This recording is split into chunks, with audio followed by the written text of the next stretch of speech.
stolemłewi kryjnie. Stolem to baro młocny chłop.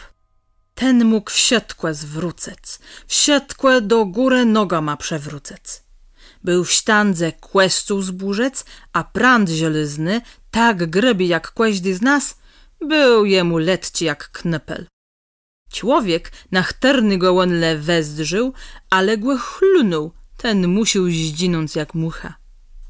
A te drzewa w lese, to łonle za szpece brył i płednysił, choćby to był wielki dąb.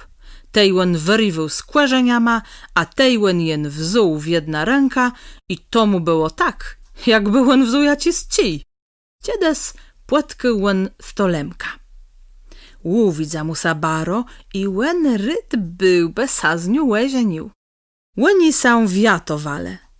Jeźle bełen jedny noce, płełową sąsadny głę lasa decht na inny myl przeniósł, to be łena była jegłe i be jemu była płysłysznu. Ale jeźle bełen nie przeniósł, to było na jegłę nie słycha. Białka myślała, że be łen tegłe nie wekłenył. A łen przeniósł cały las z kłerzeniama i ze wsiem, co w nim rosło i zioło. Cieju tegłe dokłenył i stolemka musiała się jemu poddać, łona mu rzecie. Te mnie musisz się jedną robłę tam łucienic. Musisz teru wsietek piesk łedy biłych gór w jedną grepę znieść. Ale łon nie mógł tego wykłynać. Łon włócił, co mógł. A czym wici łon włócił, tym wici piesku się należało.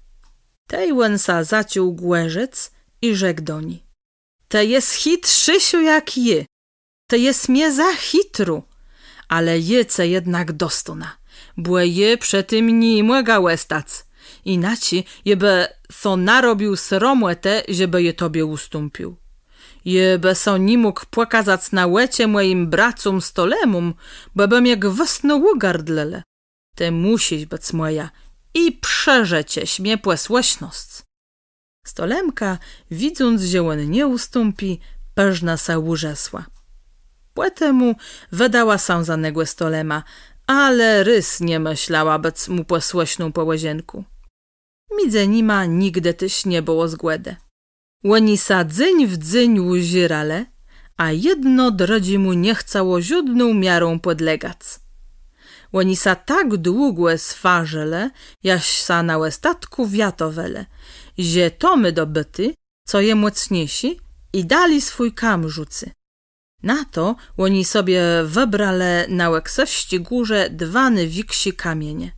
Łon wzuł nyprzód, to sam rozmieje ten peżnał miesi i jen śmrgnął z wielką młecą w stronę Gduńska.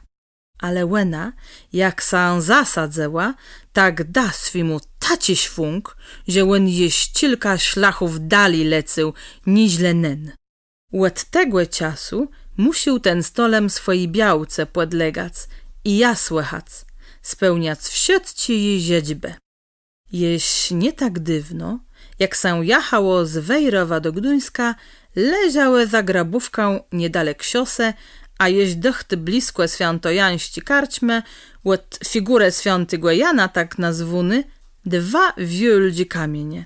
Ten więksi, na sromę tam pokłanuny głę stole ma, peżnał dali ku Gduńskłewi.